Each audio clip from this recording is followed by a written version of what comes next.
sa oras na ito, binigyan ko kayo ng magandang panahon upang sa inyong paghayo, pagparito sa aking tahanan, ay magkaroon kayo ng kapayapaan sa inyong mga buhay. Ako ito, aking mga anak, ang inyong ama, na inyong tinatawag araw-araw sa inyong mga buhay.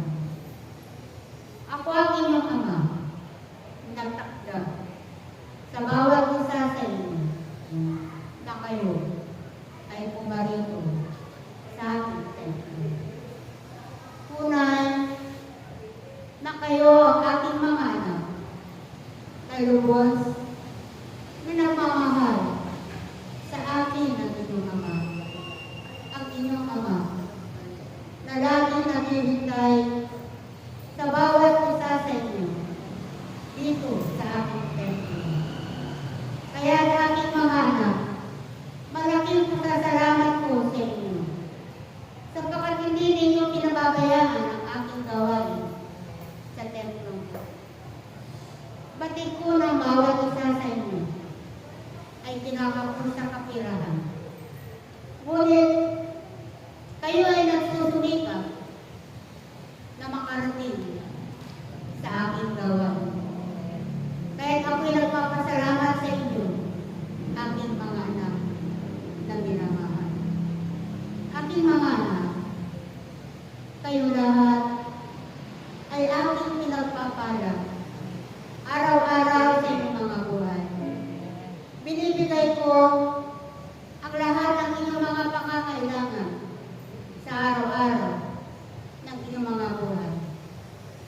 Dumarating ang inyong pangangailangan sa pamamagitan ng mga tao na aking ginagamit para sa inyo. Kaya aking mga anak, huwag kayong mag-aatusilin dumalo sa aking mga gawain. Sapagkat ako ay lagi naghihintay sa bawat isa sa inyo. Lagi kong hinahantay ang aking mga anak na pinagkalooban ko ng aking kapangyarihan. Nagagalak ako aking mga anak sapagkat patuloy ninyong ginagampanan ang inyong mga tungkulin na aking itinakda sa bawat isa sa inyo. Kaya nararapat lamang sa aking mga anak na patuloy na gumaganap ang kanyang tungkulin, na nagsusumikap na magandang pagpapadan ang kanyang tungkulin. Aking mga anak, aking pinagkakaloob sa inyo ang aking pangako. Nakakamtin ninyo ang inyong mga buhay na kayo ay makakarating sa aking tahanan, doon sa aking kaharian. Kaya aking mga anak, huwag kayong mag-alala sa inyong pagsunod sa aking kalooban. Gampanan lamang ninyo ang inyong mga tungkulin ng buong kababakuro, ng may pag-ibig at may kagalakan. At makikita ninyo aking mga anak, ang gantimpala ay pagkakaroon ko sa bawat isa sa inyo. Kayo lahat aking mga anak ay pagkakaroon ko ng buhay na walang hanggan.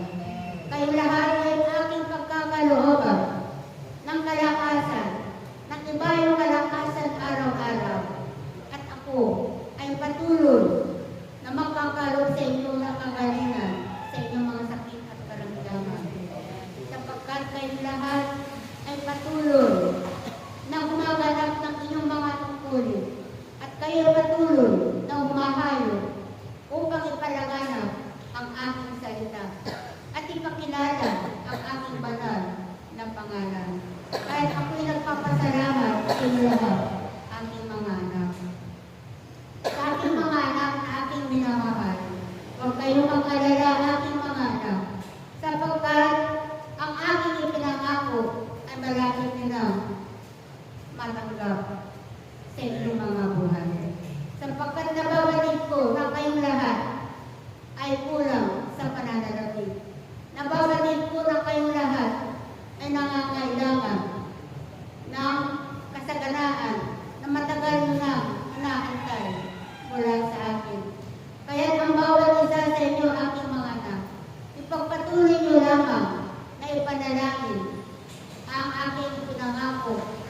komunidad na ito. Ipanalangin ninyo aking mga anak, sapagkat patid ninyo na walang imposible sa Diyos na makapangyarihan sa lahat. Ang lahat ay aking gagawin para sa inyo, aking mga anak, sapagkat kayo ang aking mga anak na aking pinilit sa aking kubasan. Kayo ang aking mga anak na aking pinilit sa bagong Jerusalem. Kaya tatanggapin ninyo aking mga anak, ang aking mga pinangako sa bawat isa sa inyo. Tatanggapin ninyo aking mga anak, ang aking pinangako sa komunidad na ito, na kayong lahat ay aking pasasaganain. At ang kasaganahan na aking pagkakaroon sa inyo ay patuloy na dadaloy sa inyong mga buhay hanggang sa ikaapat na salin-langit ng inyong mga angkan. Kaya maraming salamat sa inyo aking mga anak.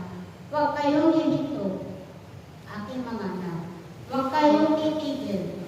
Patuloy kayong maglingkod sa akin. Patuloy kayong sumunod sa aking kalooban, aking mga anak, sapagkat iyan ang aking kalooban para sa inyo. At ang lahat ng inyong mga inaasahan na biyaya sa akin na inyong Ama ay aking ipagkakaloob sa bawat isa sa inyo, aking mga anak. Salamat sa inyo, aking mga anak. Salamat at sa muli natin pagtitipan. Salamat sa aking mga minamahal na aking mga anak. Salamat. Praise Yahweh.